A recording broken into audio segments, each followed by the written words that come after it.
ঠাকুরনগর প্রাণপণ শক্তি আর বিশ্বাসের টঙ্কা কাসর বাজানো, মাটিতে গণ্ডি কাটা আর লক্ষ লক্ষ মানুষের সমাগম। ঠাকুরনগরে এমন চিত্র দেখা যায় প্রতি বছর হরিচাঁদ ঠাকুরের জন্মতিথি মধুকৃষ্ণ ত্রয়োদশীতে স্নানযাত্রার মাধ্যমে শুরু হয় ঠাকুরনগর মেলা। কিন্তু এই ঠাকুরনগর সহ ঠাকুরবাড়ি কীভাবে গড়ে উঠেছিল সেই ইতিহাসে বলবো আমার এই ভিডিওতে। শশীভূষণ ঠাকুরের বড় ছেলে প্রমথ রঞ্জন ঠাকুর মতুয়াদের কাছে বিয়ার ঠাকুর নামে অধিক পরিচিত ছিলেন। প্রমথ রঞ্জন পরিবারের সদস্যদের সামনে তার স্ত্রী বীণাপাণি ঠাকুরের নাম ধরে ডাকতেন না, এমনকি মতুয়া শিষ্যদের সামনেও নয়, বলতেন বড় বউ। সেই থেকে সন্তানতুল্য ভক্তদের কাছে বীণাপাণি ঠাকুর হয়ে উঠলেন বড় মা। 1919 সালে বড় মার জন্ম বাংলাদেশের বরিশাল জেলার জব্দকারীতে। সেই যুগেও নবম শ্রেণী পর্যন্ত পড়াশোনা করেছিলেন তিনি। বাবার নাম অশ্বিনী সাধক। মাত্র 14 বছর বয়সেই বড় মার বিয়ে হয় প্রমথ রঞ্জনের সঙ্গে। তিনি ছিলেন গুরুচাঁদ ঠাকুরের বড় নাতি। পেশায় ব্যারিস্টার। তাদের পৈতৃক ভিটে ছিল ফরিদপুর জেলার উড়াকান্দি গ্রামে। প্রমথ রঞ্জনদা দুই ভাই, ছোট ভাই মনমত রঞ্জন ঠাকুর। প্রমথ রঞ্জনের পিতামহ গুরুচাঁদ ঠাকুর এবং প্রপিতামহ হরিচাঁদ ঠাকুর ছিলেন সমাজ সংস্কারক। সময়টা 1832 থেকে 1833 সাল। সমাজে ব্রাহ্মণদের প্রবল দাপট। কথিত আছে ব্রাহ্মণদের তৈরি কুসংস্কারের বিরোধিতায় হরিচাঁদ ঠাকুর সামাজিক আন্দোলন গড়ে তোলেন। বৈষ্ণববাদের অপব্যাখ্যার বিরুদ্ধেও লড়াই করেছিলেন তিনি। তখন নমশূদ্ররা ছিল চূড়ান্ত অবহেলিত।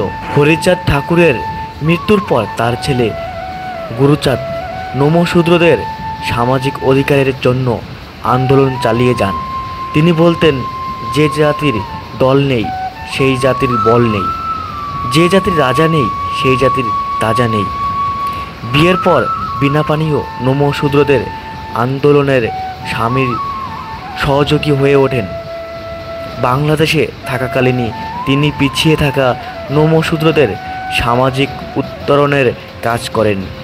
মূলত ফরিদপুর, যশোর, খুলনা এবং বাগেরগঞ্জে এই 4 জেলাকে ভারতের অন্তর্ভুক্তির জন্য স্বাধীনতার 1 বছর আগে বীণাপাণি দেবী এবং তার স্বামী প্রমথ রঞ্জন ঠাকুর একযোগে জওহরলাল নেহরুর কাছে তদবিরও করেছিলেন।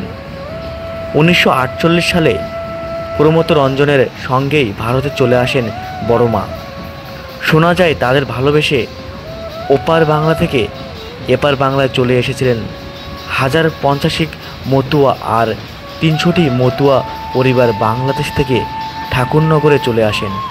স্বামী স্ত্রী মিলে ঠাকুরনগরেই মতুয়া সম্প্রদায়ের মানুষদের নিয়ে গড়ে তোলেন ঠাকুরল্যান্ড অ্যান্ড ইন্ডাস্ট্রিজ প্রাইভেট লিমিটেড। সেই থেকেই এই জায়গাটির নাম হয় ঠাকুরনগর। উদ্বাস্তু আন্দোলনের জনক ছিলেন প্রমথ রঞ্জন ঠাকুর।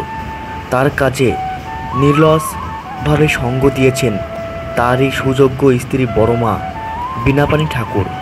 মতুয়াদের সামাজিক উত্তরণের জন্য বড় মা বীণাপাণি ঠাকুরের চেষ্টায় ঠাকুরনগরেই গড়ে উঠেছিল স্কুল এবং হাসপাতাল। 1990 সালে 28শে ডিসেম্বর মৃত্যু হয় প্রমথ রঞ্জন ঠাকুরের। তার মৃত্যুর পর মতুয়াদের যাবতীয় দায়িত্ব নিজের কাঁধে তুলে নেন বড় মা বীণাপাণি ঠাকুর। 1943 সালেই বাংলাদেশের খুলনা জেলার লবণচূড়ায় তৈরি হয়েছিল মতুয়া মহাসংঘ। এদেশে চলে আসার পর 1987 থেকে 88 সালে মতুয়া মহাসংঘের রেজিস্ট্রেশন হয়। মতুয়াদের উন্নতির ক্ষেত্রে কাজ করতে করতেই বড় মা মতুয়াদের কাছে হয়ে উঠেছিলেন ভগবানের মতো। 2010 সালে তিনি গঠন করেছিলেন অল ইন্ডিয়া মতুয়া মহাসংঘ। মতুয়াদের স্থায়ী নাগরিকত্বের দাবি নিয়ে তিনি একাই লড়াই চালিয়ে গিয়েছেন। এই লড়াইয়ের পাশাপাশি বড় মা চাইতেন পিছিয়ে থাকা মতুয়াদের জীবনের সার্বিক মান উন্নয়ন। বড় মার প্রচুর ভক্ত দেশ বিদেশে ছড়িয়ে রয়েছেন। প্রতি বছরে বাউনের উৎসবে ঠাকুরনগরে মেলা বসে। ঠাকুরবাড়ি সংলগ্ন মাঠেই চলে বাউনের উৎসব এবং অতীত থেকে বর্তমান ঠাকুরবাড়ি সহ ঠাকুরনগরের মতুয়া মহাসংঘের মহামেলা আজও সমান জনপ্রিয়।